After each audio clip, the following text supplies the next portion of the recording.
Bonsoir, bienvenue dans le Seigneur, frères et sœurs en Christ. Bienvenue, n'est-ce pas, pour ce nouveau numéro sur Retour à l'Évangile. Nous voulons et nous avons promis examiner une thématique très particulière et depuis quelque temps nous sommes sur cette question. Il s'agit justement du retour de Christ et de la fin de temps. Pourquoi nous en parlons? Parce que nous sommes une génération prophétique. Et pour éviter justement de tomber dans l'erreur de plusieurs, nous trouvons qu'il est utile pour nous d'examiner à la lumière des Écritures ce que le Maître a dû dire de la fin de temps et de son retour. Et pour en parler, nous allons lire, n'est-ce pas, 3 textes de base, donc 3 versets de la Bible qui vont nous servir, n'est-ce pas, de base pour introduire notre message. Pourquoi nous en parlons? Mais parce que pour beaucoup, la fin de temps est une prophétie à venir. Pour d'autres, c'est l'utopie. Mais pour nous, nous voulons examiner les Écritures.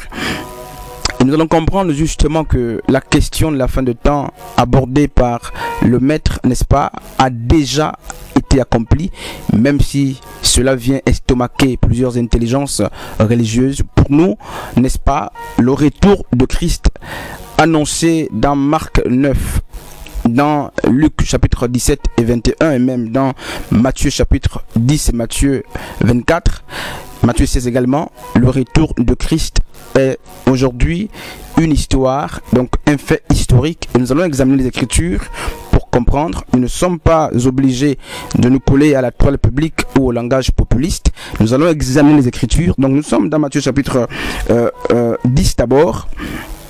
Et qu'est-ce que Jésus disait justement à ses apôtres alors que le Christ était en train de s'apprêter à partir, à repartir où il était auparavant, donc vers le Père. Christ va dire ceci à ses apôtres.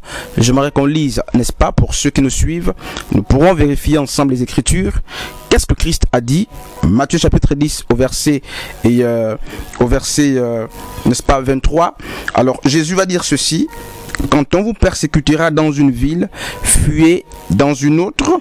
Je vous le dis en vérité, vous n'aurez pas achevé de parcourir les villes d'Israël que le Maître sera de retour. Alors, lorsqu'on lit ce passage, le Christ, donc le Maître Yeshua, a dû fixer les bornes chronologiques de son retour.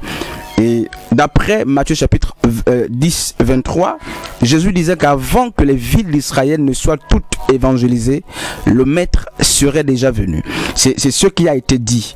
Et aujourd'hui, la question qu'il faut se poser est de savoir si les disciples de Christ ou les apôtres de Christ, à qui il s'adressait, parce qu'il faut aussi rappeler qu'il s'adressait, n'est-ce pas, à ses contemporains, donc à Pierre et à André et à Thomas, à tous ceux qui étaient autour de lui. Cette partie de l'écriture ne nous concerne pas.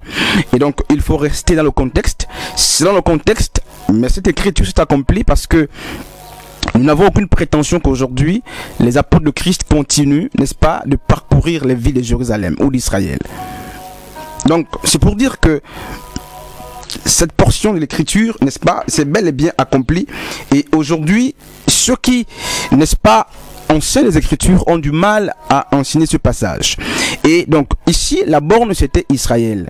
Jésus dit à ses apôtres: vous n'aurez pas fini de parcourir les villes d'Israël que le Fils de l'homme sera venu. Donc Jésus ne pouvait pas venir avant, plutôt après, n'est-ce pas, cette prophétie. Il a bien dit qu'avant que les villes d'Israël ne soient toutes atteintes par le message des apôtres, n'est-ce pas, il devait venir. Donc c'est une première borne chronologique que le Maître a dû installer. Et nous allons voir notre borne chronologique pour comprendre justement si la venue de Christ qu'il a mentionné les Écritures est un événement futuriste ou un fait déjà accompli dans l'histoire. Pour continuer ou pour suiter notre enseignement, nous allons lire, n'est-ce pas, Matthieu chapitre 16e à partir du verset 28 et on va examiner également ce que le même Jésus a dit, notre, n'est-ce pas, notre Seigneur fidèle. Alors il va dire ceci aux mêmes apôtres, alors que le maître, n'est-ce pas, s'apprête à répartir. Il va donc mettre ici en exergue, n'est-ce pas, une autre borne chronologique de son retour. Il dit ceci, Matthieu 16, 28. Je vous le dis en vérité. Rappelons que lorsque le maître dit en vérité, c'est également l'ainsi, n'est-ce pas, dit le Seigneur dans l'ancienne alliance. Ici, il dit, je vous le dis en vérité, quelques-uns de ceux qui sont ici ne mourront point, qu'ils n'aient vu le Fils de l'homme venir dans son règne. Alors, en parlant justement à ses contemporains, et en particulier à ses apôtres, il était en train de faire comprendre que quelques-uns d'entre eux mourront et d'autres ne devaient pas mourir. Donc, le mot quelques-uns est clair. Jésus disait, n'est-ce pas, d'une manière littérale, que quelques-uns de ses apôtres devaient voir son retour. Alors, après avoir lu ce passage, d'ailleurs même le premier, la question qu'il faut se poser est de savoir si aujourd'hui encore, les apôtres continuent, n'est-ce pas, de vivre. Malheureusement, il n'y a plus de nos jours un seul apôtre en vie. Du moins pour ceux qui étaient témoins oculaires, n'est-ce pas, de cette promesse, nous n'avons plus aucun seul apôtre en vie. Alors la question que j'aimerais, n'est-ce pas, qu'on se pose est de savoir si cette parole d'écriture s'est accomplie ou Jésus a menti à l'humanité. Et donc on va d'abord lire notre texte pour comprendre. Donc jusqu'ici il y a déjà deux bornes chronologiques. Jésus a dit à ses apôtres, vous n'aurez pas fini de parcourir les villes d'Israël que le maître sera de retour. Et on sait que les apôtres ont fini de parcourir les villes il y a plus de 20 siècles aujourd'hui et ils n'existent plus. Nous allons vérifier avec les Écritures. La deuxième borne chronologique, Jésus disait justement que quelques-uns de ses apôtres verront son retour. Et donc si quelques-uns de ses apôtres n'ont pas vu son retour, ça veut dire qu'il y a trois hypothèses qu'il faut, n'est-ce pas, poser. Avant de poser les hypothèses, nous allons lire un troisième texte. Nous sommes dans Matthieu chapitre 24, à partir du verset 34. Qu'est-ce que le maître dit? Le maître dit ceci, je vais lire pour ceux qui nous suivent, Matthieu 24, verset 34. Jésus a dû dire ceci, je vous le dis en vérité, cette génération ne passera point que tout cela n'arrive. Donc tout quoi? Mais tout ce qu'il a dit depuis Matthieu chapitre 1er, 24 à partir du verset 1er. Donc Jésus dit cette génération, n'est-ce pas, rena outos en grec, pour dire, n'est-ce pas, la génération dans laquelle nous sommes ne passera point que je serai de retour. Donc le mot génération, lorsque Christ s'exprimait, les contemporains comprenaient, les apôtres comprenaient ce qu'il disait. Donc Jésus a fixé son retour dans une génération, pas dans la nôtre, mais dans la génération de ses contemporains, dans la génération, n'est-ce pas, où ils étaient. Naturellement, ils étaient, n'est-ce pas, autour du 1er siècle. En tout cas, Jésus n'avait pas, n'est-ce pas, statué son retour dans notre génération. Donc, il y a ici trois bornes chronologiques. La première, c'est le fait de parcourir les villes d'Israël. Donc, avant, n'est-ce pas, l'achèvement du parcours des apôtres vers Israël, le maître devait venir. Là, c'est la première borne justement chronologique. Ensuite, Jésus a dit que l'autre borne chronologique, c'est la promesse qu'il a faite justement à ses apôtres. Il a dit que quelques-uns de ses apôtres verraient, n'est-ce pas, son retour. Et si les apôtres n'ont pas vu le retour de Christ, soit la Bible est un livre, n'est-ce pas, falsifié et qui n'est pas digne de confiance, soit, n'est-ce pas, les apôtres ont rapporté infidèlement ce que le maître a dit, soit Jésus est un faux prophète, et ce qui n'est pas le cas. Donc le problème se situe à quel niveau? Dans le Matthieu 24, 34, Jésus dit cette génération. Il parlait de la génération, n'est-ce pas, de ses apôtres, la génération dans laquelle il était. Il faut tout de même rappeler que le retour de Christ n'a pas seulement été promis, n'est-ce pas, aux apôtres et aux autres contemporains de leur siècle ou de leur génération, parce qu'une génération chez les Hébreux c'est 40 ans. Pour être plus précis, Jésus est en train de dire avant 40 ans je serai de retour. Et donc tous les apôtres connaissaient ces choses. Et qu'est-ce qui se passe? Rappelez et revoyez-vous, n'est-ce pas, constatez avec moi, mes bien-aimés, le Seigneur, que de la même manière que la promesse du retour de Christ a été faite aux apôtres, la même promesse a été faite à quelques membres du Sanhédrin, à l'occurrence à Caïphe. Jésus a promis également à Caïphe que tu verras mon retour, et même à ceux qui l'ont percé. Alors si Caïphe n'a pas vu le retour de Jésus-Christ dans sa gloire, c'est que Jésus était menteur. Et n'est-ce pas? Alors donc Matthieu 24, à partir du verset 1er, 3 jusqu'à 3, les apôtres font constater à Christ les édifices. Et Jésus va leur dire, en vérité, je vous le dis, il ne restera pas ici pierre sur pierre qui ne sera détruit. Et les apôtres vont nous poser la question ensuite, quel sera le signe de ton avènement? Et remarquez ce qui est écrit dans Matthieu 24 au verset 14. Jésus va dire ceci, après avoir énuméré plusieurs éléments, n'est-ce pas, qui devaient marquer son retour. Dans Matthieu chapitre 24 au verset 14, Jésus va dire ceci: cette bonne nouvelle du royaume sera prêchée dans le monde entier pour servir de témoignage à toutes les nations, alors viendra la fin. Le mot employé là-bas, n'est-ce pas, c'est monde entier, et l'expression monde entier en grec, n'est-ce pas, donne oikoumene. Oikoumene, n'est-ce pas, ne doit pas être confondu avec cosmos qui renvoie également au monde entier. Donc dans Matthieu 24, il y a 3 expressions qui renvoient au monde entier en grec. Il y a aion. Aion, lorsque Christ parlait justement de la fin du monde, le mot employé surtout avec Louis II, c'est aion. Mais le mot aion ne parle pas de la fin du cosmos, alors qu'il parle, n'est-ce pas, de la fin de l'ère, d'un siècle, n'est-ce pas, donc la fin d'un temps ou d'un règne. Et au verset 14, il y a monde entier également qui est employé, et beaucoup de lecteurs nous diront que justement il va falloir que l'évangile soit annoncé au monde entier avant que Christ ne vienne. Et lorsque les évangélistes se lèvent, lorsqu'il y a plusieurs pasteurs, lorsque on se rend compte que l'évangile va déjà très loin sur la terre, beaucoup de prédicateurs et même beaucoup de chrétiens nous disent justement que la fin arrive parce que l'évangile se propage. C'est complètement faux et c'est complètement illusoire. Pourquoi? Parce que le mot monde entier dans Matthieu 24, 14, c'est oikoumene. Oikoumene, c'est le monde, et qu'il ne faut pas confondre avec cosmos qui est, n'est-ce pas, l'univers. Donc Jésus n'était pas en train de dire que l'univers devrait d'abord écouter l'évangile pour que la fin arrive, mais il disait que les nations vers lesquelles les apôtres ont été envoyés, naturellement les nations juives vers lesquelles les apôtres ont été envoyés, devraient, n'est-ce pas, écouter toutes, n'est-ce pas, l'évangile avant que la fin ne vienne. Et si vous restez sur Matthieu 24, 14, vous serez planté, parce que Romains 10, 18 nous dit clairement qu'au temps même de Paul, l'évangile avait déjà, n'est-ce pas, atteint toutes les nations, non pas tout le cosmos, mais toutes les nations, n'est-ce pas, de oikoumene, donc toutes les nations concernées par la prophétie. Donc on se rend compte justement, bien aimé dans le Seigneur, qu'il y a un problème. Donc si Jésus n'est pas venu, comment expliquer tous ces passages? Si Jésus n'est pas venu, soit les apôtres ont rapporté, ont accusé Jésus, soit la Bible n'est pas une ligne digne de confiance, soit Yeshua est un menteur. Avant d'aller plus loin, je m'aurais rappelé justement que en ce qui concerne la promesse, les mots que le maître a utilisés justement pour faire la promesse aux apôtres, pour faire la promesse, n'est-ce pas, aux membres de Sanhédrin, pour faire la promesse à ceux qui l'ont percé, parce qu'il a dit que ces derniers verront son retour. Ce sont les mêmes mots que Dieu a utilisés pour faire la promesse à qui? Mais à Siméon. Nous sommes dans Luc chapitre 2. Dans Luc chapitre 2, frères et sœurs, hommes frères, on se rend compte justement que Siméon avait reçu de Dieu la promesse, n'est-ce pas, de voir la naissance ou la venue de Yeshua à Mashiach avant de mourir.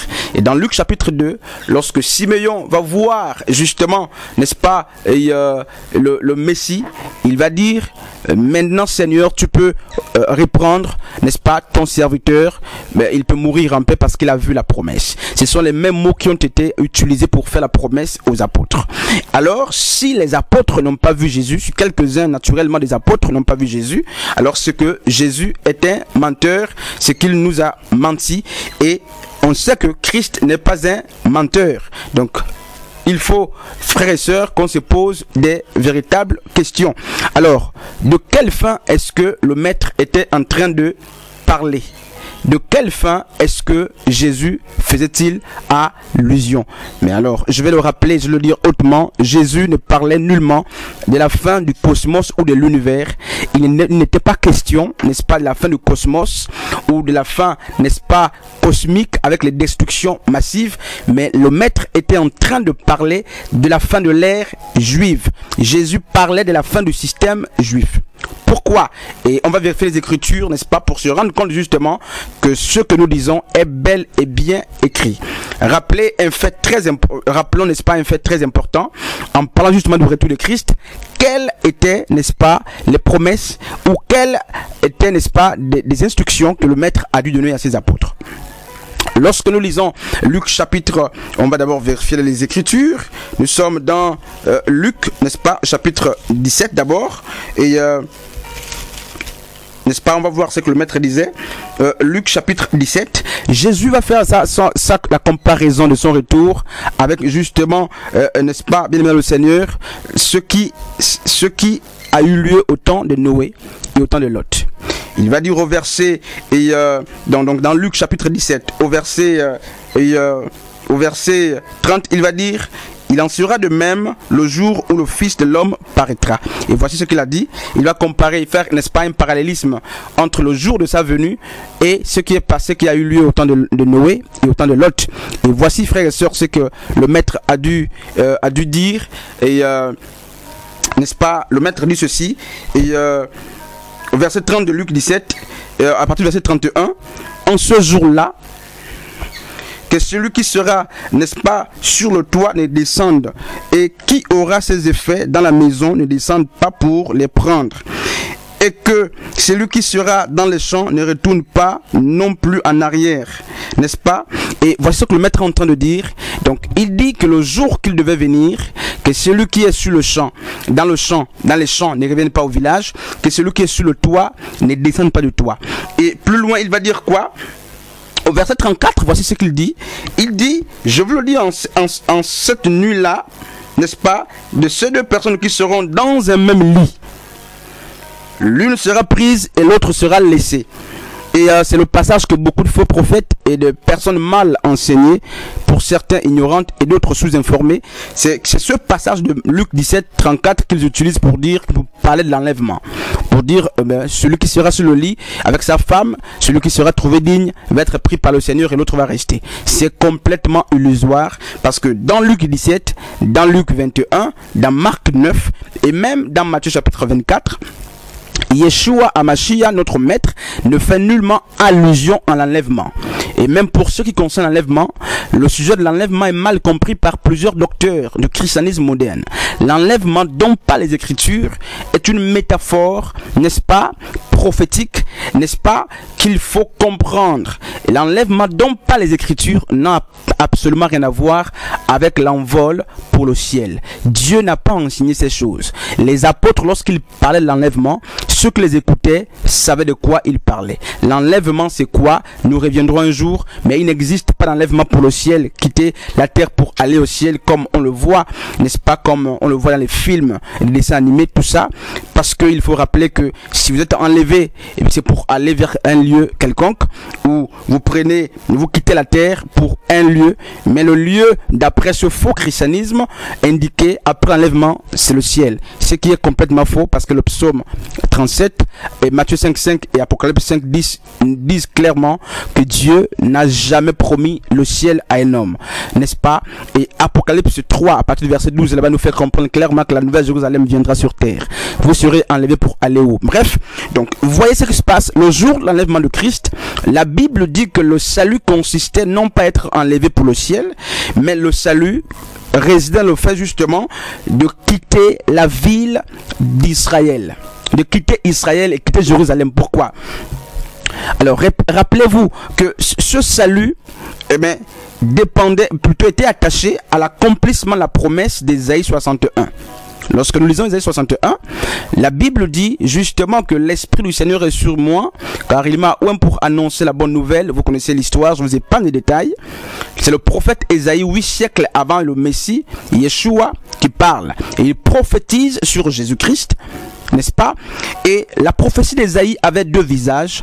Donc il y avait le visage de l'agneau, n'est-ce pas? Donc l'année de la grâce qui devait être proclamée, et le visage du lion qui était donc représenté par le jour des vengeances. Le jour des vengeances était la deuxième partie de la prophétie, n'est-ce pas, d'Ésaïe 61, et c'est donc la partie de la prophétie qui était conditionnée par la première. Donc lorsque Christ vient, n'est-ce pas, dans le monde, en particulier, il va sur les Juifs, c'était pour occuper le trône de David. Et ce qui se passe, c'est que si Jésus avait occupé le trône de David, la deuxième partie de la prophétie d'Ésaïe 61, donc le jour des vengeances, ne devait jamais avoir lieu. Mais parce qu'il a été rejeté, remarquez ce qui se passe dans Luc chapitre 4 à partir du verset 18, lorsque pour la première fois Christ va prendre le rouleau, il va tomber sur Luc chapitre 4, sur Ésaïe 61, il va lire et il va s'arrêter dans les lignes pour dire aujourd'hui même, cette parole que vous venez d'entendre vient de s'accomplir. Mais remarquez qu'il n'est pas bon pour nous, il n'est pas bon pour un bon théologien, pour un bon lecteur de s'arrêter entre les lignes. Jésus s'est arrêté entre les lignes. Pourquoi? C'était fait anodin parce que sa première venue ne consistait pas à présenter à l'humanité l'année de vengeance, le visage du lion. Il est venu pour présenter d'abord la grâce parce qu'il a été rejeté et par suite l'année de vengeance va arriver. Et il dit l'Esprit du Seigneur est sur moi, il m'a oint pour annoncer tout ça, l'année de gloire, de grâce, tout ça. Et ce qui se passe, c'est quoi? C'est que parce que le Christ a été rejeté, notre Messie a été rejeté, il va donc revenir pour accomplir la deuxième partie de la prophétie d'Ésaïe 61. Et donc le retour de Christ était une prophétie. C'est les questions qu'il faut se poser. Est-ce que le retour de Christ consistait à venir prendre des hommes et des femmes pour les amener au ciel? Ça, c'est une première question. Est-ce que le retour de Christ consistait à venir prendre des hommes et des femmes et de l'humanité, détruire la terre, n'est-ce pas, détruire le cosmos? Non, le retour dont parle le Christ était attaché à Israël. Pourquoi? On va le voir dans la suite de l'enseignement. Et donc, la seconde venue de Christ consistait dans, n'est-ce pas, la proclamation de l'année de vengeance. Pourquoi l'année de vengeance? Pour plusieurs raisons. D'abord, le maître a été rejeté. Ça, c'est une des raisons. Donc, il a été rejeté par, n'est-ce pas, l'olivier franc, par plusieurs branches de l'olivier franc. Ensuite, remarquez ce qui est dit dans Matthieu chapitre 23, n'est-ce pas? Nous allons étudier les Écritures. Matthieu chapitre 23, qu'est-ce qui se passe? Remarquez ce qui se passe. Vous allez comprendre pourquoi Jésus devait revenir. Dans Matthieu chapitre 23, remarquez ce qui se passe, n'est-ce pas? Alors, Jésus dit ceci à partir du verset 34, Matthieu 24, 34. C'est pourquoi, voici, je vous envoie des prophètes et des sages et des scribes. Vous tuerez et crucifierez les uns, vous battrez le verge les autres dans vos synagogues et vous persécuterez, vous les persécuterez de ville en ville. Au verset 35 de Matthieu 23, qu'est-ce qu'il est dit? Jésus dit ceci, afin que retombe sur vous tout le sang innocent répandu, depuis, n'est-ce pas, Abel jusqu'à Zacharie, fils de Barachi, que vous avez tué entre le temple et l'autel. Je vous le dis en vérité. Au verset 38, verset 36, c'est même, n'est-ce pas, un verset très important, très capital. Au verset 36, qu'est-ce qu'il dit? Je vous le dis en vérité. Tout cela retombera sur, n'est-ce pas, Rena Utos. Tout cela retombera sur cette génération. Et donc, quand vous lisez ce texte, il faut comprendre que c'est un texte accompli parce que la promesse du jour de vengeance ou de la vengeance était orientée sur la génération dans laquelle Christ était. C'est pourquoi il a fait la promesse à Caïphe, parce que Caïphe était de sa génération. N'est-ce pas? C'est pourquoi il a fait la promesse aux apôtres, parce qu'ils étaient de la même génération. Et il dit clairement que son retour consistait dans plusieurs choses, n'est-ce pas? Dont l'une, n'est-ce pas? L'une de ces choses est justement, mes amis dans le Seigneur, l'une de ces choses c'est quoi? Mais c'est la vengeance. Il devait tirer vengeance du sang de prophètes qu'on a tué depuis Abel jusqu'à Zacharie. Et donc le jour de vengeance c'était pour cela. Et remarquez ce qui se passe, frères et sœurs dans le Seigneur, lorsque vous lisez n'est-ce pas, Actes chapitre 6, à partir, n'est-ce pas, du verset, Actes chapitre 6, à partir du verset 14, lorsque Étienne a été, n'est-ce pas, lapidé, alors il se passe que, il va rappeler un fait très important. J'aimerais qu'on lit ce texte, n'est-ce pas, de Actes chapitre 6, n'est-ce pas, les mouches, n'est-ce pas, Actes chapitre 6, à partir du verset, alors, au verset 14, je vais lire. car nous savons, n'est-ce pas, nous l'avons entendu dire. Donc Étienne rappelle que Jésus a dit ces paroles avant de mourir. Nous l'avons entendu dire que Jésus, n'est-ce pas, ce Nazaréen, détruira ce lieu et changera les coutumes de Moïse, n'est-ce pas?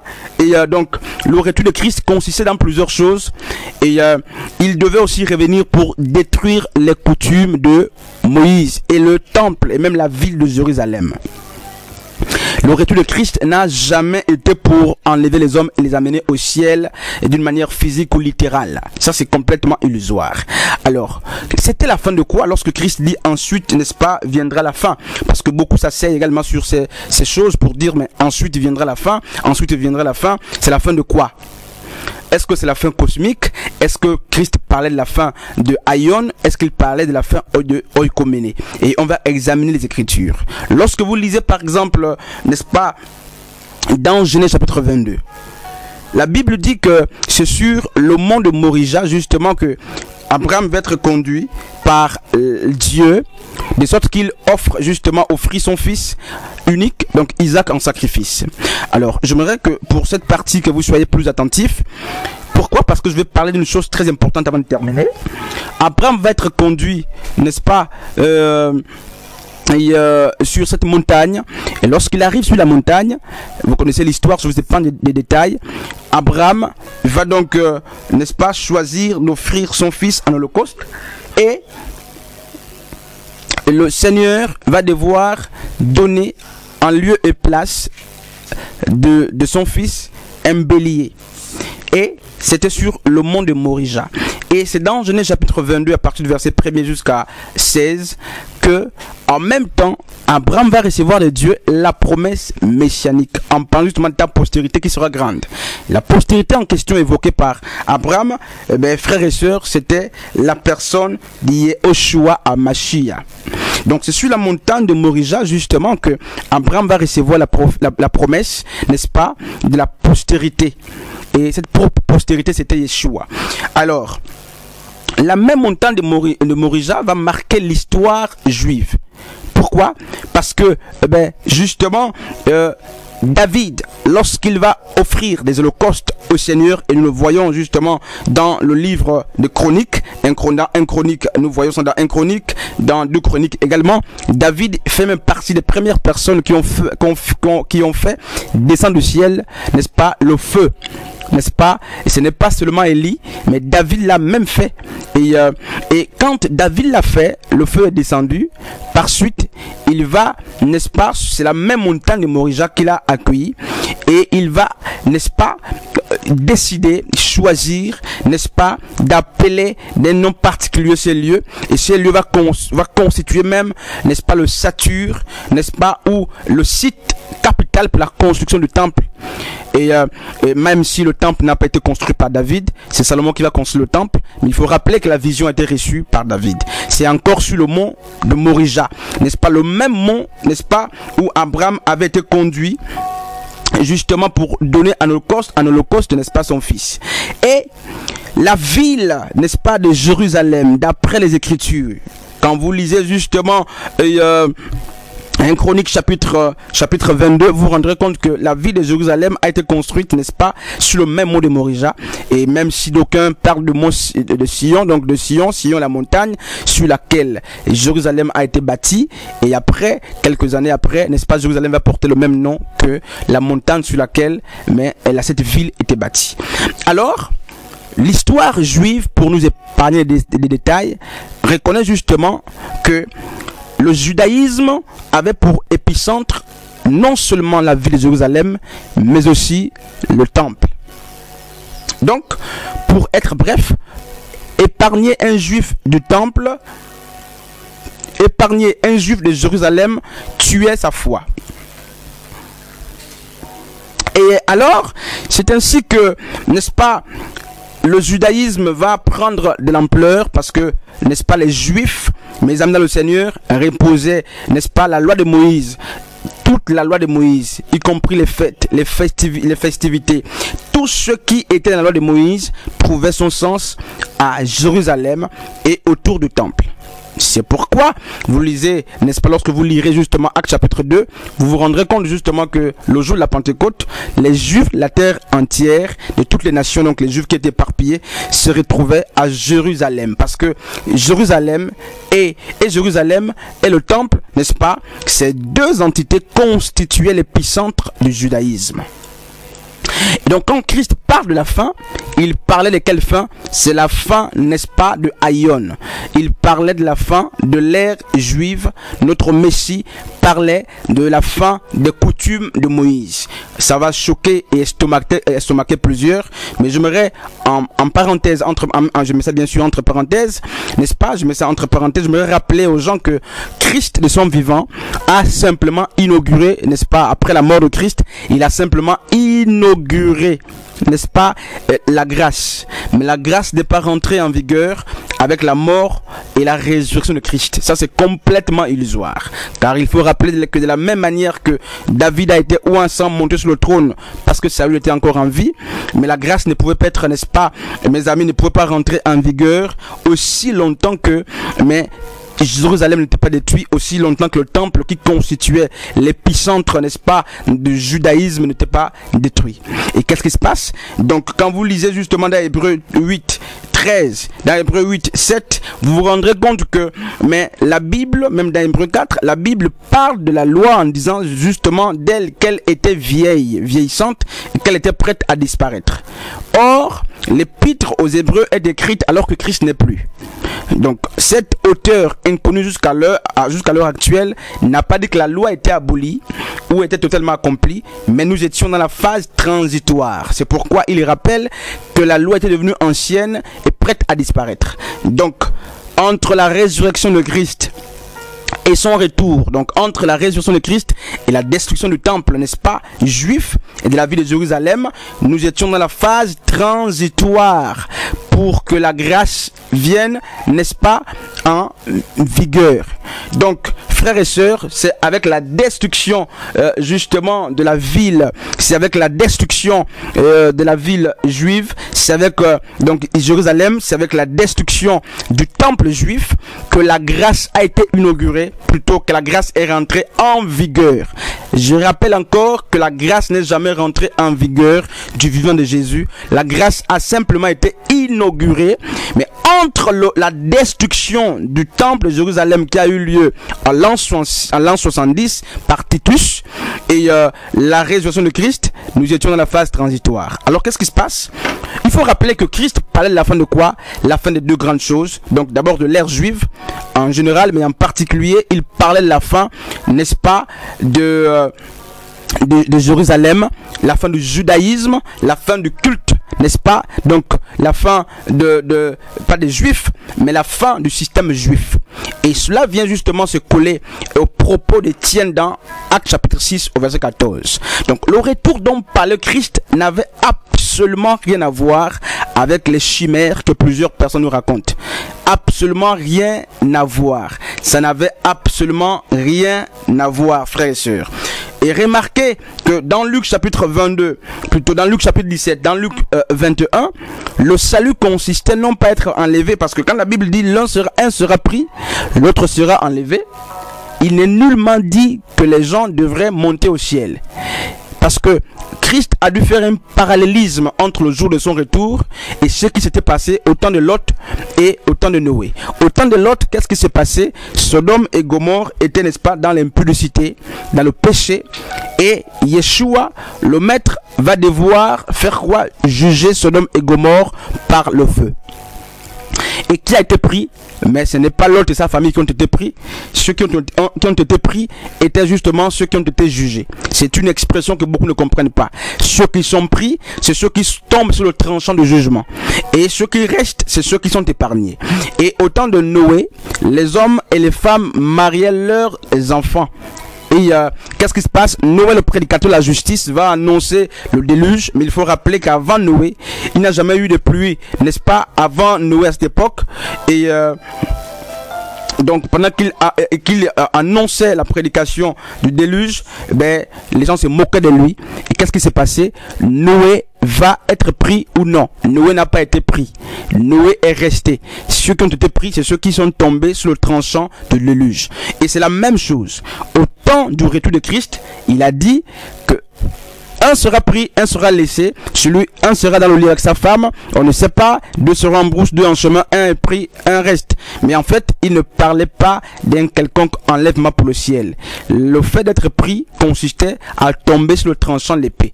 Il faut rappeler que la première fois justement que le temple a été détruit, c'est avec Nebuchadnezzar. Et là nous sommes dans les années, n'est-ce pas, de la première déportation dans les années 538. Et quelques années après, l'histoire biblique nous fait comprendre que le temple qui a été détruit va être restauré par la première vague associée à la deuxième vague. Parce que il y a plus de 50 000 hommes qui vont être libérés, parmi lesquels on comptait Zorobabel. Et ensuite, une autre vague va être libérée. Dans cette vague, il y avait Esdras. Et qu'est-ce qui se passe? C'est donc cette troupes, n'est-ce pas, qui sortent de la déportation de Nebuchadnezzar, donc la déportation babylonienne, qui ont dû reconstruire le temple. Et ce temple reconstruit a été détruit par qui?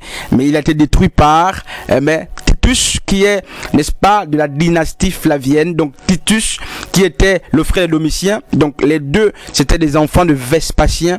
Et Vespasien est il est l'incarnation, n'est-ce pas, de la bête dont parlent les Écritures. Nous aurons le temps d'en parler pour que les esprits des chrétiens, des véritables enfants de Dieu soient mieux éclairés. Titus, qui est le faux prophète, était à côté, n'est-ce pas, de son père Vespasien. Et lorsque, sous le règne de Néron, n'est-ce pas, Néron va se donner le suicide, la Bible dit que il va avoir une révolte juive. Et la révolte juive, n'est-ce pas, va conduire à une guerre judéo-chrétienne. Et nous allons assister, n'est-ce pas, à une révolte forte qui va durer plusieurs années. En gros, elle va partir de l'an 60 jusqu'à l'an 70 avec la mort de Néron. Et à l'an 70, nous avons l'accomplissement de 2 Thessaloniciens chapitre 2 à partir du verset 1 jusqu'à 3. Paul dit que le retour de Christ sera précédé par l'apparition de la bête. L'apparition de la bête et du faux prophète, donc l'antichrist, l'homme du péché. Et allons plus loin, la prophétie justement de Paul, il dira que cette bête, n'est-ce pas, ou ce faux prophète devait s'asseoir dans le temple. Or, à l'an 70, le temple, je rappelle, a été détruit par Titus. Et il fait partie des personnes qui ont profané ce temple.